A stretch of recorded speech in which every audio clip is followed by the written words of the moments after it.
Agata was the name of a castle lord who lived in the island of the 9 provinces, Kishu. He had but one son, an infant, who the people in admiration nicknamed Jiraya, Young Thunder. During one of the civil wars, this castle was taken and Agata was slain. But by the aid of a faithful retainer who hid Jiraya in his bosom, the boy escaped and fled northward to Ichigo. There he lived until he grew up to manhood.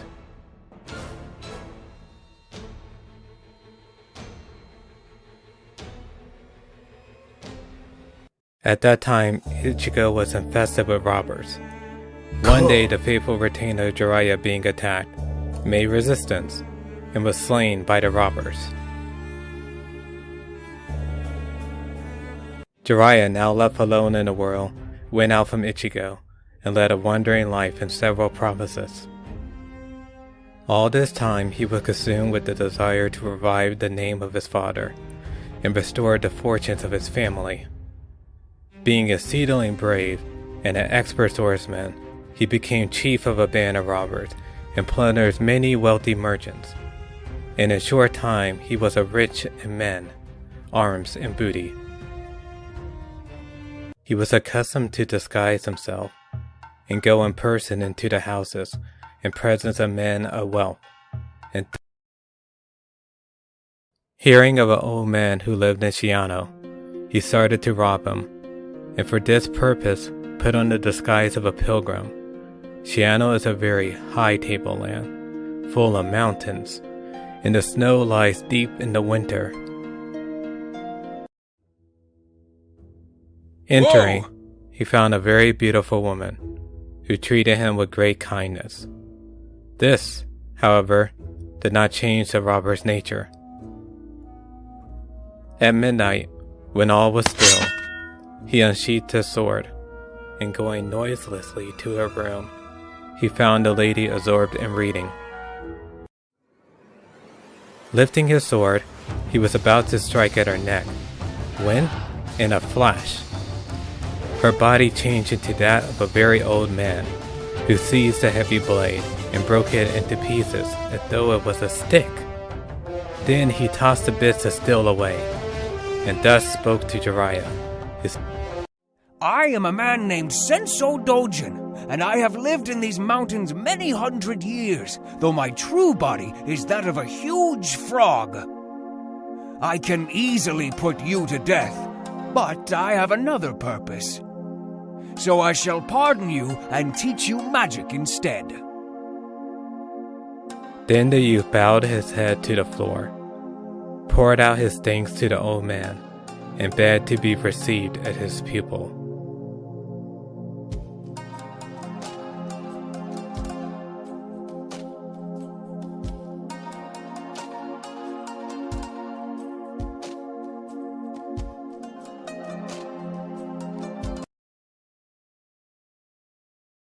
Remaining with the old man of the mountain for several weeks, Jiraiya learned all the arts of the mountain spirits, how to cause a storm of wind and rain, to make a deluge, and to control elements at will.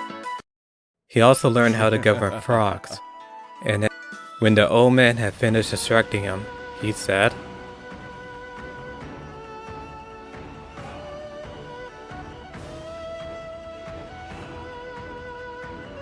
Henceforth, cease from robbing or in any way injuring the poor. Take from the wicked rich and those who acquire money dishonestly, but help the needy and the suffering. Thus speaking, the old man turned into a huge frog and hopped away. What this old mountain spirit bade him to do was just what Jiraiya wished to accomplish. He set out on his journey with a light heart. I can now make the storm and the waters obey me, and all the frogs are at my command. But alas, the magic of the frog cannot control that of the serpent. I shall be aware of this poison. From that time forward, the oppressed poor people rejoiced many a time as the avaricious merchants and extortionate moneylenders lost their treasures. For when a poor farmer whose crops fell could not pay his rent or loan on the date promised, these hard-hearted moneylenders would turn him out of his house, seize his bed, and mats, and rice tub, and even the shrine and images on the god shelf, to sell them at an auction for a trifle to their minions, who resold them at a high price for the moneylender, who thus got a double benefit.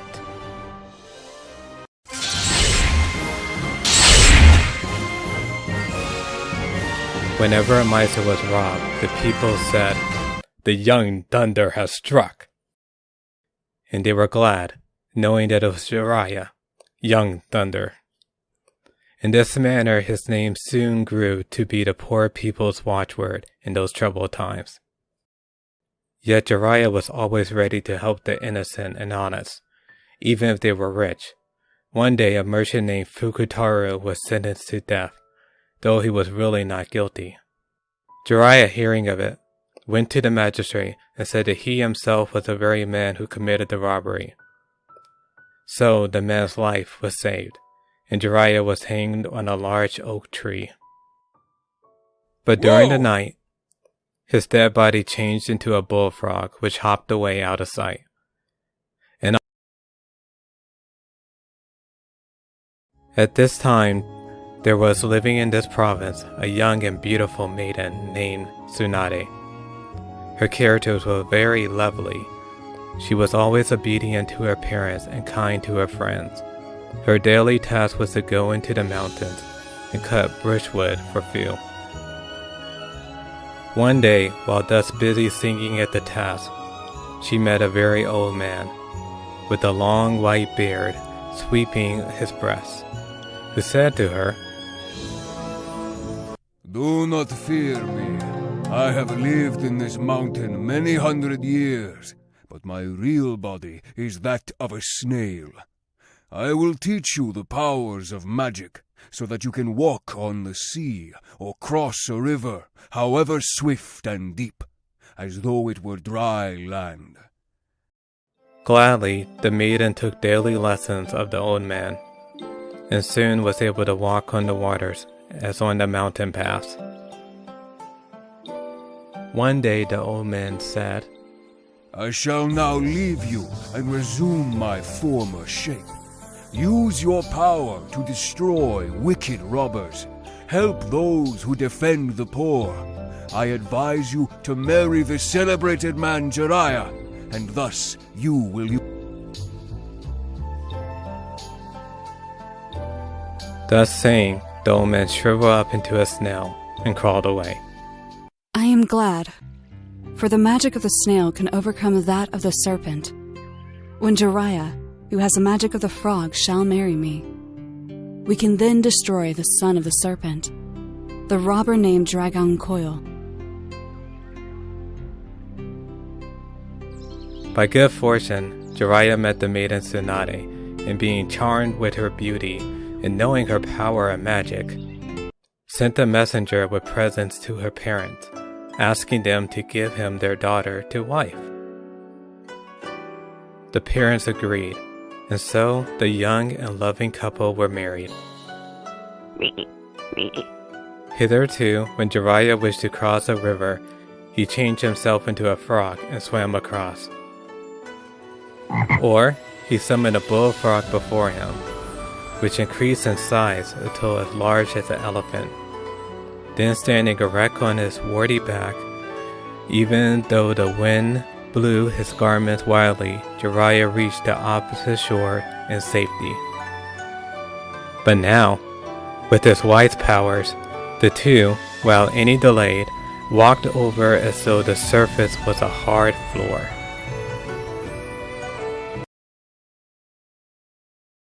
Soon after their marriage, war broke out in Japan between the two famous clans of Tsukage and Inukage. To help them fight their battles and capture the castles of their enemies, Tsukage family besought the aid of Jiraya, who agreed to serve them and carry their banner on his back. Their enemies, the Inkukage, then secured the services of the Dragon Coil. This Orochimaru, a Dragon Coil, was a very wicked robber whose father was a man, and whose mother was a serpent that lived in the bottom of Lake Takra.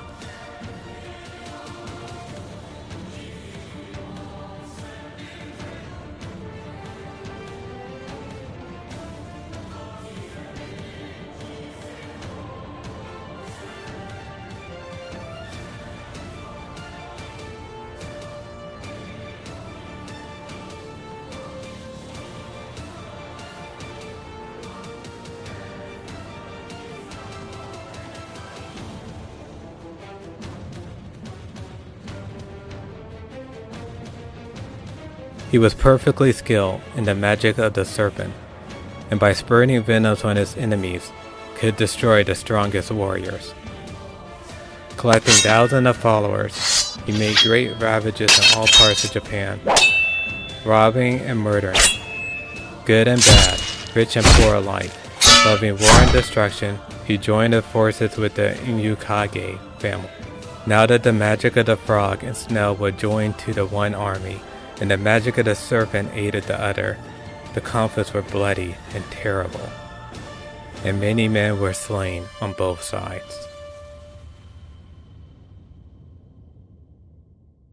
On one occasion, after a hard-fought battle, Jiraya fled and took refuge in a monastery with a few trusty vassals to rest a short time. In this retreat, a lovely princess named Tagato was dwelling.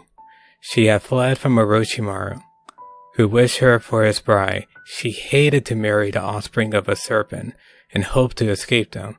She lived in fear of him continually. Orochimaru, hearing at one time that both Jiraiya and the princess were at this place, changed himself into a serpent and distilling a large mouthful of poisonous venom, crawled up to the ceiling in the room where Jiraiya and his wife were sleeping, and reaching a spot directly over them, poured the poisonous venom on the heads of his rivals. The fumes of the poison so stupefied Jiraiya's followers, and even the monks, that Orochimaru, instantly changing himself into a man, profited by the opportunity to seize the Princess Tagato and make off with her. Gradually, the faithful retainers awoke from their stupor to find their master and their beloved wife delirious and near the point of death, and the princess gone.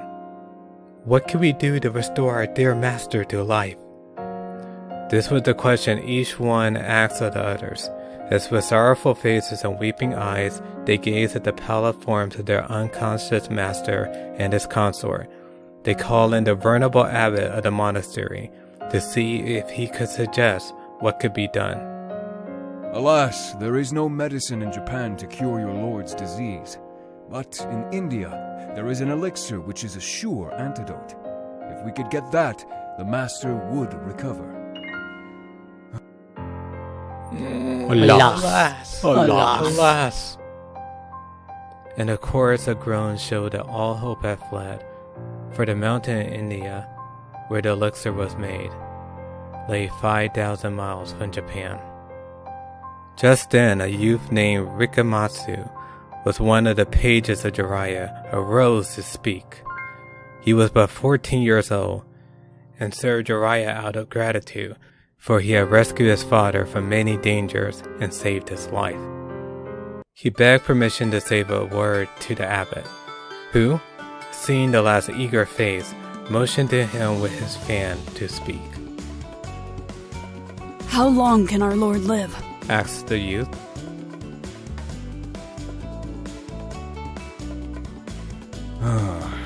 He will be dead in 30 hours.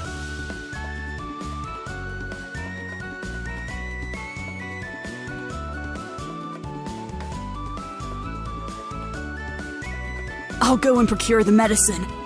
And if our master is still living when I come back, he will get well.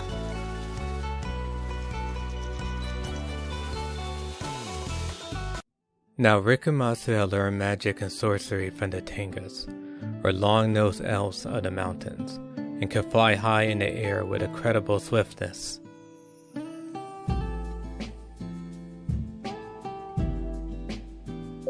Speaking a few words of incantation, he put on the wings of a tengu, mounted a white cloud, and rode on the east wind to India.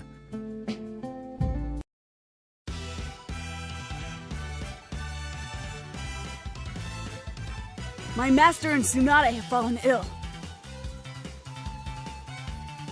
And no one is brave enough to do anything about it.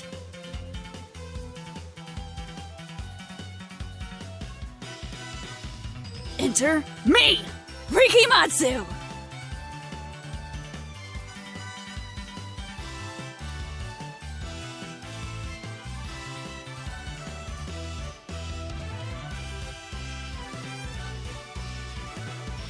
Don't worry, Master!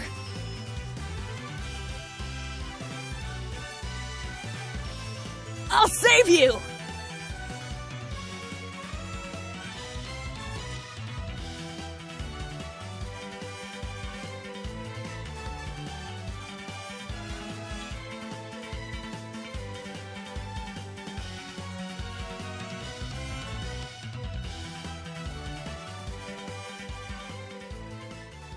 Bought the elixir of the mountain spirits, and returned to Japan in one day and a night.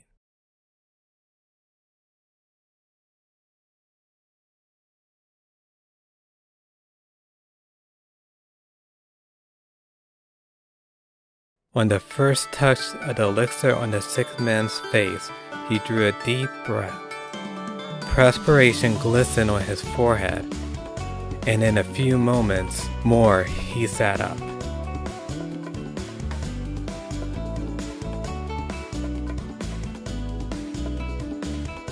Jiraya and his wife both got well, and the war broke out again.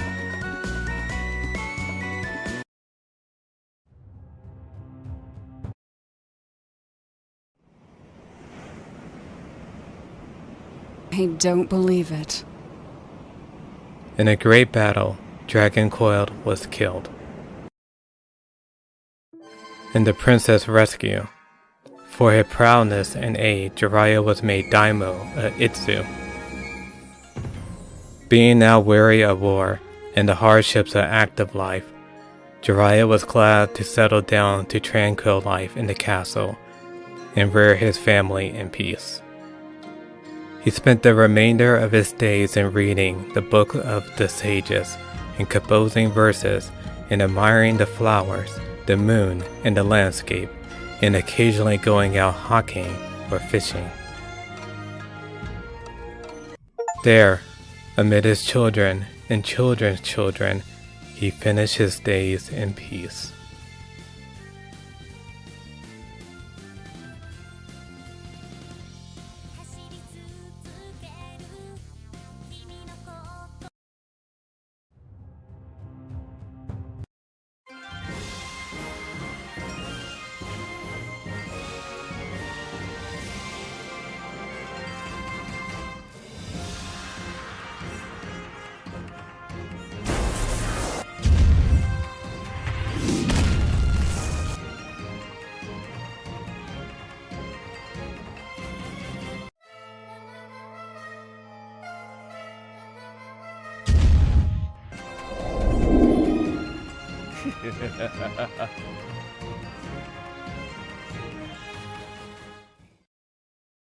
Orochimaru! Jiraya!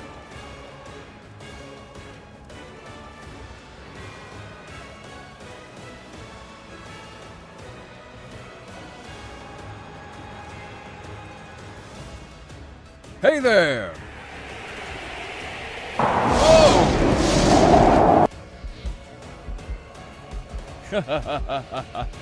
Jiraya!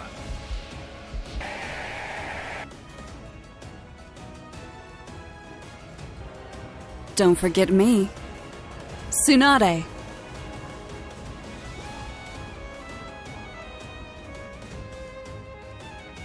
Remember me?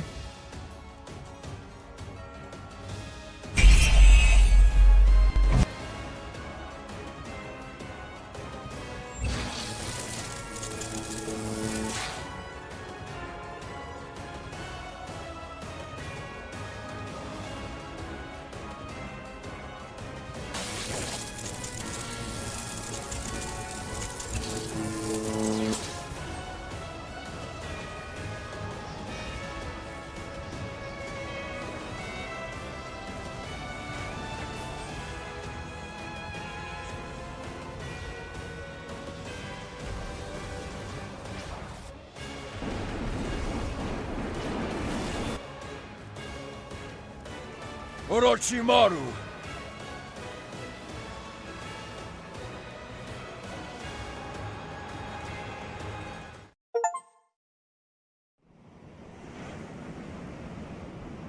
I don't believe it.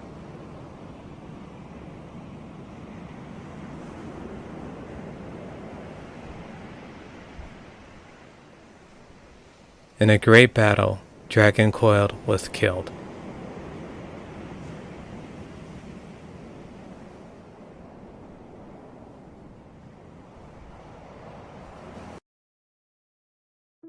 In the Princess Rescue, for her prowess and aid, Jiraya was made Daimyo of Itsu. Being now weary of war and the hardships of active life, he spent the remainder of his days in reading the Book of the Sages. There, amid his children and children's children, he finished his days in peace.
At that